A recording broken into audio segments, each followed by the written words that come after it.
No, I was too little. I was what, maybe 6, 7 years old, 6, 7, 8 years old. So 1933, 1935, 1933. I was 5, maybe I was 6, 7.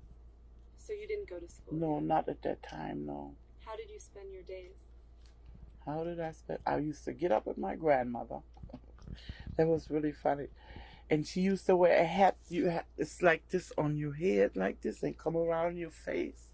And it would tie down here, and she would wear a coat that was real tight to your body. And on the bottom, it was real wide and was buttons all in the front. And we would used to walk early in the morning into the milk place and to get some brötchen to the bakery. And we get fresh brötchens, they call them brötchen, little like French rolls, similar to that. And then you had to take your own container to get the milk. And we get this container full of milk. It was a liter. And then we walked back home, and she would heat up the brötchens, and we would drink milk with honey in it and eat the brötchens with liverwurst. She would fix that. I'll never forget that. And my mother's brother would come, and they would be up in the attic, and they would they that was a good time all the time. He would kill a pig or some geese or something like that, and he would go down to the city, down to the farmer and buy a pig. And my grandmother, she would feed the ducks, would make some stuff out and roll it in her hand, make some long sausage and stick it down the duck's throat. So we have a fat goose for Christmas. What was And your uncle's name? um, what was he died early? He was a bakery man. Gerhard. Is that his last name? Or his Nee, first that name? was his first name, Gerhard. And your grandmother's name? For my mother's side? The one who you were speaking of. That was the Regina. Regina was her name. Was she your mother's mother? No, it was my father's mother. And they all would congregate to that house, because then my aunt came, my father's sister came, the kids from my father's sister, and from my mother's side, all the people come, and they all would stay then in Poland. The house was great and big, was 3 stories.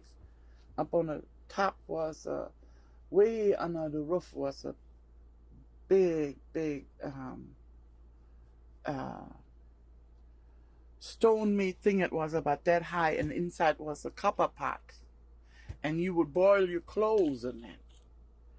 And then you have a scrubbing board, and you would wash your clothes out in that big oval tub they would have. And that's where you used to have to go up there and hang up clothes. Not me, I I go out in the woods behind that villa. Was some asparagus field, and was a lot of wood back there. And my grandmother used to scare me because she heard about the Nazis and all that. And she said, don't go out there because maybe some snipers. You know what snipers is? You know what that is? People with a gun sitting in the trees. She said, they sit out there, they kill you. Don't go out there. So she wouldn't let us go back there in the woods. And they had a man by the name Zasha, and a woman by the name Wanda, and the Wanda, she was to be the maid, and Zasha, he was the knecht. He took care of all the horses, all the elephants, and all of that, feed them, and then he would get another one. All that stuff was the in Winterquartier. What is that in English? A winter quartier. That means that I think you stay in the winter there because you have everything there. And in the summer you would travel around. That's what they still do. All the gypsies do that. Like my cousin, she is gone now. I couldn't even get hold of her.